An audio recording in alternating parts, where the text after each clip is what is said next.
नमस्कार दोस्तों, एक बार फिर से आपका बहुत-बहुत स्वागत है हमारे टीचिंग प्लेटफ़ॉर्म पे। तो आज हम जो आपको प्रेज़ेंट कर रहे हैं, वो प्रैक्टिस सेट प्रेज़ेंट कर रहे हैं, जो कि संबंधित होगा आपका भारतीय इतिहास से। बहुत ही अच्छे-अच्छे क्वेश्चन हैं, ये मास्टर एमसीक्यूज़ होंगे, यहाँ पे आपको बहुत अच्छे-अच्छे क्वेश्चन देखने को मिलेंगे।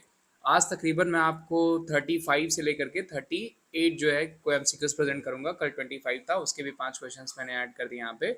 और ये सारे एमसीक्यूज़ में से उम्मीद करता हूँ कि आप 25 से 30 क्वेश्चन सही कर लें। अगर आप 25 से 30 क्वेश्चन भी सही कर लेते हैं, तो समझ लीजिए कि आप सही रास्ते पे हैं, क्योंकि क्वेश्चन आज थोड़े टफ हैं, तो मे भी आपको दिक्कत हो। तो वीडियो को एंड तक देखिएगा और क्वेश्चन सही करने की कोशिश करिएगा। चलिए हम शुरू करते हैं। तो पहला क्वेश्चन देखिए यहाँ पे क्या है हमारा कि आनंद मठ के लेखक। एक सेकंड में मैं चेक कर लूँ कि वॉइस तो क्लियर है ना। एक सेकंड मुझे चेक करना पड़ता है, लेकिन कभी कभी क्या होता है ना कि वॉइस नहीं क्लियर होती है तो पूरा सेशन खराब हो जाता है। एक मिनट बस मुझे दीजिएगा।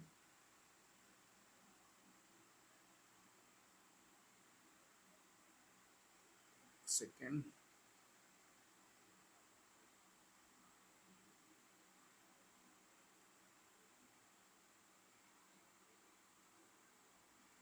ऑडिबल, हाँ चलिए अभी सही है, मैं देख रहा। अभी चलते हैं, आगे बढ़ते हैं। चलिए, तो पहला प्रश्न हमारा क्या है भाई। पहला प्रश्न हमारा क्या है कि आनंद मठ के लेखक कौन है। तो आई होप आप सबको पता होगा कि बंकिम चंद्र चटर्जी लिखे हैं, सरोजिनी नायडू लिखी है, रविन्द्रनाथ टैगोर, अरविंदो घोष।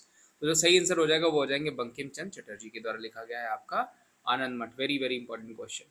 लाइफ डिवाइन पुस्तक के लेखक कौन है। तो यहाँ पे तो क्या आंसर ही दिख गया, अरविंदो घोष। ध्यान रखिएगा, वेरी वेरी इंपॉर्टेंट। बुक का एक सेशन मैंने प्रेजेंट किया था, historical books, freedom fighters books, उसमें ये सारे बुक्स मिल जाएंगे, क्योंकि एक नंबर आपको कंफर्म बनेगा जिसमें लाइफ डिवाइन आपके मोस्ट प्रोबेबली चांसेस हैं पूछे जाए। हमारे राष्ट्रीय गीत वंदे मातरम को कहाँ से संकलित किया गया है। तो आनंद मठ से संकलित किया गया है, सबको पता होगा। निम्नलिखित में से कौन सा राज्य पार्टी के सदस्य कौन राजस्व पार्टी के सदस्य थे। मोतीलाल नेहरू, सरदार पटेल, गोपाल कृष्ण गोखले। पहले और तीसरे, या फिर पहले और चौथे, पहले दूसरे तीसरे तीनों, या केवल बस। तो जो सही आंसर हो जाएगा दोस्तों वो हो जाएंगे Motilal Nehru ji. Very very important पूछा जाएगा। स्वराज पार्टी की स्थापना भी किसके द्वारा करी गई थी। तो नेहरू, मोतीलाल नेहरू, चित्तरंजन दास जी के द्वारा। किसकी विफलता के बाद स्वराज पार्टी बनाई गई थी। तो वो बनाई गई थी असहयोग आंदोलन के बाद स्वराज पार्टी की स्थापना की गई थी।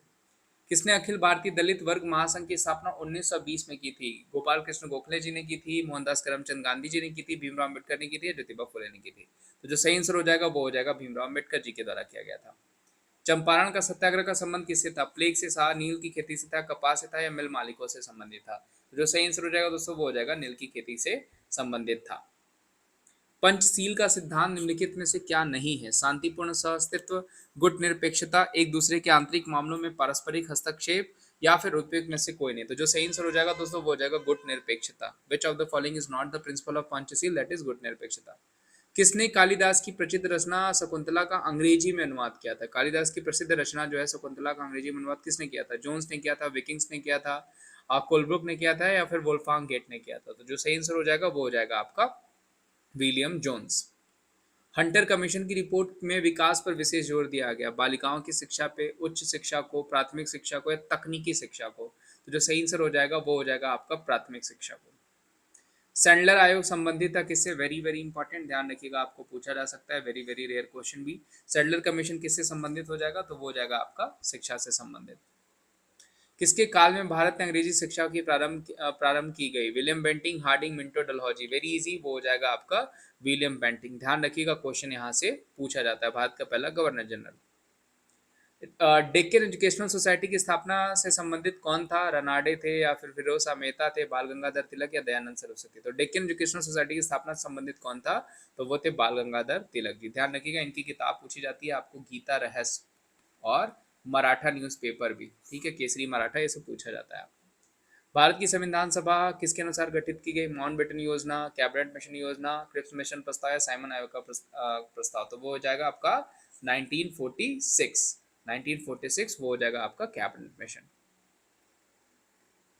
रॉलेट एक्ट 1919 किसके काल में लागू किया गया था। विलियम बेंटिंग, लॉर्ड विलियम, या फिर विलियम बेंटिंग, या मिंटो, या चेम्सफोर्ड। तो जो सही आंसर हो जाएगा वो हो जाएगा आपका चेम्सफोर्ड के समय में रॉलेट एक्ट लागू किया गया था, जिसको गांधी जी ने ब्लैक एक्ट भी कहा था।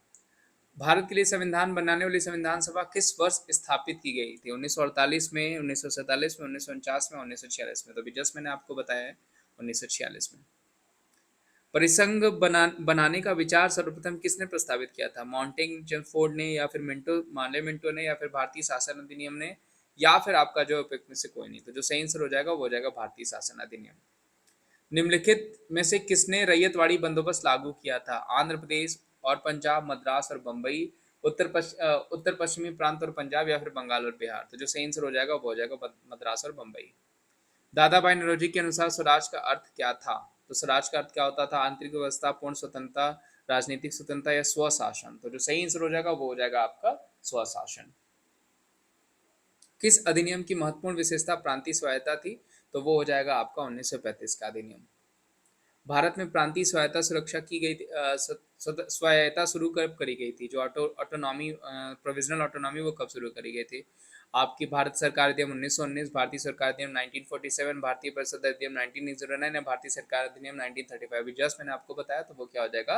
1935 भारतीय सरकार अधिनियम। द्वैध शासन किस गवर्नमेंट ऑफ इंडिया के द्वारा लागू किया गया था? 1935, 1990, 1909 या 1899। जो सही आंसर हो जाएगा वो हो जाएगा 1935। 1940 से 1946 के दौरान कांग्रेस का अध्यक्ष कौन था? मौलाना आजाद, या फिर वल्लभ भाई पटेल, राजेंद्र प्रसाद या जवाहरलाल नेहरू। तो वो हो जाएंगे मौलाना आजाद। भारतीय परिषद अधिनियम 1909 का सर्वाग्र पॉपुलरिटी नाम क्या है? मार्ले मिंटो सुधार है, न्यायपालिका अधिनियम है, मॉन्टेन चेम्सफोर्ड सुधार है, या संसद अधिनियम है। जो सही आंसर हो जाएगा वो हो जाएगा मार्ले मिंटो सुधार। पिट्स इंडिया एक्ट के अधीन निम्नलिखित में से किसे स्थापित किया गया? राजस्व बोर्ड, स्थायी बोर्ड, नियंत्रण बोर्ड, या फिर निदेशकों की अदालत। तो जो हो जाएगा वो हो जाएगा board of control. Government of India 1935 किस पर आधारित था? साइमन कमीशन, या डेमेट्रियल स्थिसिस, कर्जन कमीशन, या क्लाइव की रिपोर्ट। तो जो सही आंसर हो जाएगा वो हो जाएगा साइमन कमीशन। किस चार्टर एक्ट में चीन के साथ ईस्ट इंडिया कंपनी के व्यापार का एकाधिकार समाप्त हुआ? तो वो हो जाएगा दोस्तों चार्टर एक्ट 1833। ठीक है, कुछ जो है कि आपके जो है कि 1820 में खत्म हो गए थे, लेकिन उसके बाद जो है कि कुछ 1813 में खत्म हुए थे, कुछ 20 सालों बाद जैसे चाय वाय का व्यापार वो बाद में खर्च किया गया था। भारत की शासन व्यवस्था में पहली बार प्रतिनिधियों एवं लोकप्रिय तत्वों को समावेश करने का प्रयास किसके माध्यम से किया गया था? तो वो किया गया था आपका 1892 के भारतीय परिषद अधिनियम के द्वारा। 1778 में वेलेस्ली द्वारा प्रस्तावित सहायक संधि को स्वीकार करने वाला सबसे पहला भारतीय शासक कौन था? तो वो थे वो निजाम हैदराबाद थे। निम्नलिखित में से किसने राज्य अपहरण नीति को क्रियान्वित किया था? Who among the following implemented the state abduction policy? Ripon ने, हेस्टिंग्स ने, डलहौजी ने, या फिर कैनिंग ने। तो वो किया था डलहौजी ने। ध्यान रखिएगा, डॉक्ट्रिन ऑफ लैब्स के लिए, रेलवेज के लिए और इलेक्ट्रिसिटी के लिए भी जाना जाता है। बुरहान आंदोलन से संबंधित कौन है? तो भाई इसमें ऑप्शंस देने की जरूरत ही नहीं है, आप सबको पता है कौन हो जाएंगे, विनोबा भावे। हमारे राष्ट्रीय, ये तो आंसर मान लीजिए पहले हो गया, इसका क्वेश्चन आगे था, इसका आंसर पीछे। दिल्ली में केंद्रीय सचिवालय के उत्तरी दक्षिणी खंडों के वास्तविक कौन था? एंटमैन, रेमंड, या फिर टोरसेल, लुटियंस, या फिर हर्बर्ट बेकर्स। तो जो सही आंसर हो जाएगा वो हो जाएगा लुटियंस। दिल्ली का क्रेडिट ही किसको जाता है? लुटियंस को जाता है। और मुंबई पूछा जाएगा तो विटेट। चीन, मेसोपोटामिया और पर्सिया में भारतीय सैनिकों के इस्तेमाल के खिलाफ कांग्रेस ने किस अधिवेशन में प्रस्ताव पारित किया? कलकत्ता अधिवेशन में किया, या फिर जो है आपका दिल्ली अधिवेशन में किया, या फिर जो है मद्रास अधिवेशन में किया, या फिर आपका कराची अधिवेशन में किया? तो जो सही आंसर हो जाएगा वो हो जाएगा मद्रास अधिवेशन। प्रसिद्ध नाटक नील दर्पण का अंग्रेजी में अनुवाद देखिए, यहाँ पे पूछा क्या गया है, ट्रांसलेटेड द फेमस प्ले नील दर्पण इन इंग्लिश। तो जो सही आंसर हो जाएगा वो हो जाएगा माइकल मधुसूदन गुप्ता। इसीलिए यहाँ पे सिर्फ मधुसूदन दत्ता दिया है, लेकिन आपको माइकल मधुसूदन दत्ता भी दे सकता है, इसीलिए मधुसूदन दत्ता दिया गया ताकि आप कंफ्यूज हो। जबकि क्रेडिट किसको जाता है लिखने का? तो वो दिलबंधु मित्रा को जाता है। लेकिन अंग्रेजी ट्रांसलेशन पूछा जाएगा तो मधुसूदन दत्ता ध्यान रखिएगा। मद्रास प्रेसिडेंसी के किस गवर्नर ने टीपू सुल्तान के साथ मैंगलोर की संधि की? तो वो हो जाएगा आपका मेकार्टिनी के द्वारा किया गया था।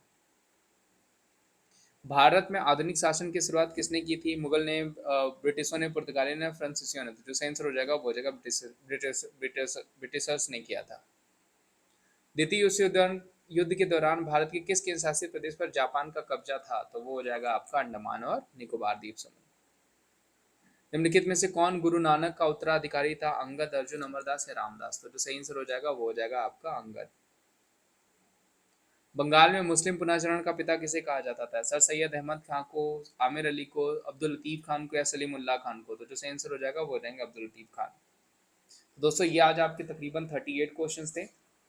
उम्मीद करता हूँ इसमें से आपने 25 से 30 क्वेश्चंस का सही आंसर दिया होगा। अगर सही आंसर दिया होगा तो आपको बहुत अच्छे अच्छे क्वेश्चंस पता है, क्योंकि इनसे क्वेश्चंस आपको बनेंगे और ये सारे आपके रेलवे और एसएससी के ही क्वेश्चंस हैं। तो इनको ध्यान रखिएगा, ऐसे प्रैक्टिस सेट्स आपको होते रहते हैं, तो आप इनको देखा करिए। बाकी अपना ध्यान रखिए। Thank you so much, bye, take care.